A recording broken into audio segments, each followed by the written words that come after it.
शाम 6 बजे की 6 स्पेशल खबरों में सबसे पहली खबर। पटना के पारस सुपर स्पेशलिटी हॉस्पिटल पर आरोप है कि वहां डॉक्टर मुर्दों का इलाज करते हैं। एक बेटी ने आरोप लगाया है कि मेरी मां की मृत्यु 2 दिन पहले हो गई थी और पारस हॉस्पिटल के डॉक्टर डेड बॉडी आईसीयू में रखकर इलाज करते रहे और बिल बनाते रहे। दूसरी खबर सीरिया से है, जहां नन्हे मासूमों पर आसमान से रूस गोले बरसा रहा है।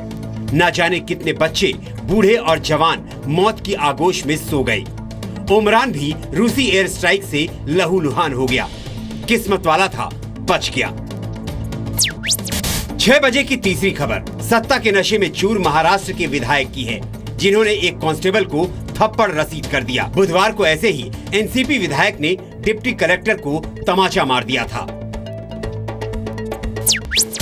चौथी खबर धरती से 30,000 फुट ऊपर से है, जहां दुबई से मनीला जा रही एक विदेशी महिला ने एयरक्राफ्ट में बच्ची को जन्म दिया, जिसके बाद फिलीपींस एयरलाइंस के इस विमान की हैदराबाद एयरपोर्ट पर इमरजेंसी लैंडिंग करवाई गई। पांचवी खबर एक अनोखे रिश्ते की कहानी है। एक बेजुबान से मोहब्बत का अफसाना है। 9 महीने के डॉगी कोला के 2 पैर कट चुके थे। एक फरिश्ते ने कोला को 2 पैरों का गिफ्ट दिया। 6 बजे की आखिरी खबर ये है कि फैशन हब फ्रांस में बुर्किनी यानी बुरके वाली बिकनी को बैन कर दिया गया। फैशन के लिए मशहूर फ्रांस में ऐसे तालिबानी फैसले आखिर क्यों?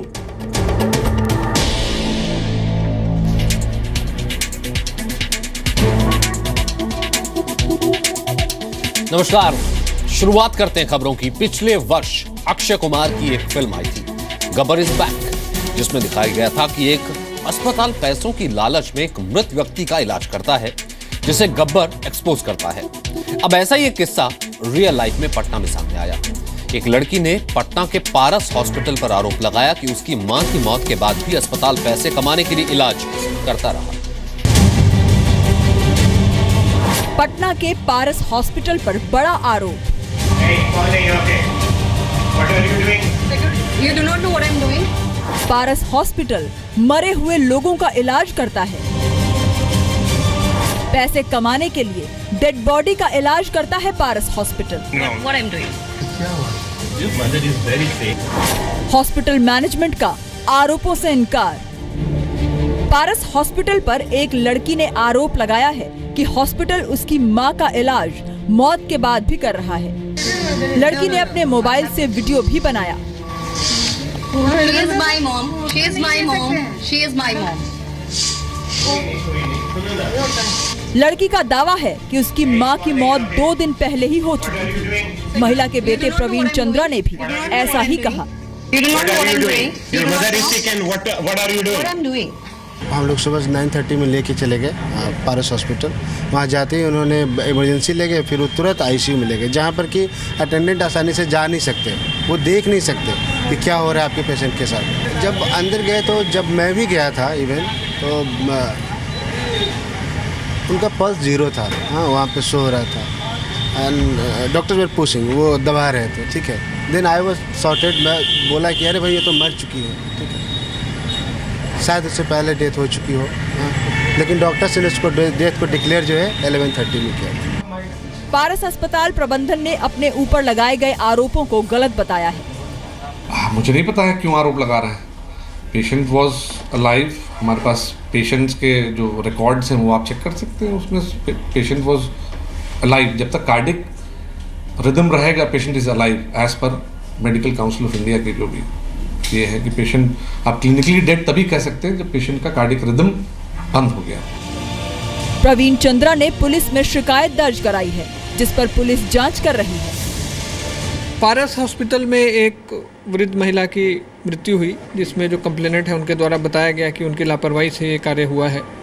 इस आशय की प्राथमिकी दर्ज की गई है थाना में और अनुसंधान जारी है। अब सवाल ये है कि इस पूरे कांड में सच्चा कौन और झूठ कौन बोल रहा है। महिला की बेटी का कहना है कि पैसे कमाने के लिए अस्पताल मरने के बाद भी इलाज करता रहा। अब सच पोस्टमार्टम की रिपोर्ट से ही सामने आएगा। रिपोर्ट में ही महिला की मौत का समय पता चल सकेगा। हॉस्पिटल का कहना है कि महिला की मौत 16 अगस्त को 11:30 बजे हुई, जबकि वीडियो बनाने वाली महिला की बेटी का कहना है कि मौत 2 दिन पहले ही हो चुकी थी। पटना से सिद्धार्थ के साथ ब्यूरो रिपोर्ट, जी मीडिया। रुक करते महाराष्ट्र का। महाराष्ट्र में नेता बेलगाम क्यों हो गए? महाराष्ट्र में कानून की बजाय सरेआम थप्पड़ क्यों चल रहे हैं? पहले शिवसेना, फिर एनसीपी और अब बीजेपी। महाराष्ट्र में नेता सरेआम पुलिस अधिकारियों, कर्मचारियों को आए दिन थप्पड़ जड़ रहे हैं। आप 2 तस्वीरें देखिए। हमने आपको कल दिखाया था कि कैसे सरेआम एनसीपी नेता ने अधिकारी को थप्पड़ मारा।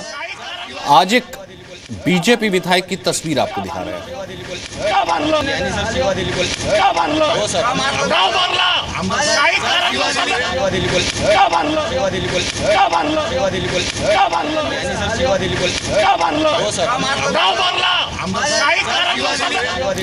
मामला महाराष्ट्र के भंडारा का है। भंडारा से बीजेपी विधायक रामचंद्र अवसरे पर एक पुलिसकर्मी को थप्पड़ मारने का आरोप है। बताया जा रहा है कि बीजेपी की तिरंगा यात्रा के दौरान विधायक के ड्राइवर से पुलिसकर्मी राजू साठवने की कहासुनी हो गई, जिससे तिलमिलाए विधायक तिरंगा यात्रा खत्म होते ही पुलिस स्टेशन पहुंचे और पुलिस इंस्पेक्टर के सामने ही राजू साठवने को थप्पड़ जड़ दिया। फिलहाल इस घटना के बाद पुलिस ने विधायक पर सरकारी कामों में अड़ंगा डालने का मामला दर्ज करते हुए धारा 353 के तहत मामला दर्ज किया। उस वीडियो में आप उस पुलिस वाले को थप्पड़ मारते नजर आ रहे हैं। गलत है। आपने थप्पड़ नहीं मारा? नहीं। लेकिन सर वीडियो में तो नजर आ रहा है। प्रूव करेंगे ना। दूसरी बात यह है कि मैं ये मीडिया ट्रायल नहीं चाहता। खेद है, ऐसा मैं नहीं समझता। कई बार पुलिस लोग कई लोगों को पुलिस थाने में मारते। क्या कार्रवाई होती है कि पुलिस के पास जो डंडा है वो क्या मारने के लिए है? तो करते सीरिया का, जहां पिछले कुछ समय से रूस लगातार एयर स्ट्राइक कर रहा है। वजह है सीरिया में चल रहा सिविल वॉर। रूस के एयर स्ट्राइक से बेगुनाहों की मौत हो रही है। आज हम आपको एक ऐसी तस्वीर दिखाते हैं जिसे देखकर आपकी रूह कांप उठेगी।